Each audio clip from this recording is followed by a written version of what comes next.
Now the story of King Jaja of Opobo, from slave to king. They called him Jubo Jaboga, but history remembers him as King Jaja of Opobo, a man who rose from slavery to become one of the most powerful kings in 19th century Nigeria. His story is not just about power, but about pride, resistance, betrayal, and the fight to protect African wealth. Jaja was born in 1821 in the village of Omegbo in present-day Imo State. He was originally from the Igbo ethnic group. As a boy, he was captured and sold into slavery. He ended up in the Delta region, where he was bought by a wealthy Ijaw merchant in Bani, a powerful city-state near the coast. In Bani, he worked under the merchant chief in one of the trading houses called Houses of Trade. These houses were like mini kingdoms under the larger Bani kingdom. Jaja was placed in the house of Anapepel, and he was smart, disciplined, and strong-willed.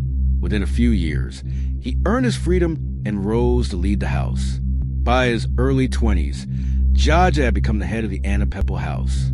He wasn't born into wealth, but he controlled one of the biggest trade houses in Bani.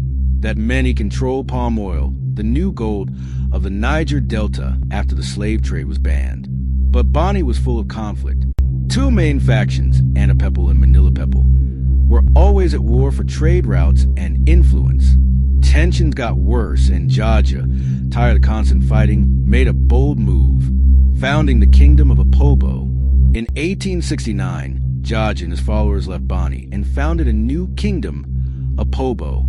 It was located on a more strategic part of the river, controlling the best access to palm oil inland.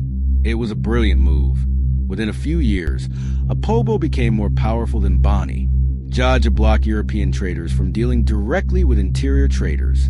They had to come through him. He built a monopoly, controlled exports, and used the wealth to develop his kingdom. He even had his own navy and sent representatives to trade fairs abroad. Jaja ruled Opobo with dignity and strength. He dressed like a European nobleman, spoke English fluently, and was respected by British traders for a time. But the British didn't like losing control. They wanted direct access to the palm oil markets. They accused Jaja of obstructing trade, even though he was only protecting his people's economy. In 1887, a British consul named Harry Johnston invited Jaja for talks. It was a trap. When Jaja arrived peacefully, they arrested him at gunpoint. He was exiled, first to Accra in present-day Ghana, then to the West Indies. The people of Opobo protested, but the British took control of the kingdom and opened it to foreign merchants. Now, this is the most interesting part of the Great King.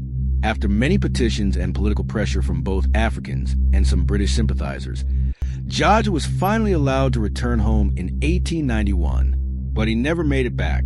He died on the journey under suspicious circumstances. Some say he was poisoned. Today, King Jaja is remembered as a symbol of African resistance to colonial exploitation, a man who rose from slavery to kingship, who defended his people's wealth, and who paid the price for standing up to empire. Like, comment, and subscribe for more history on our past legends.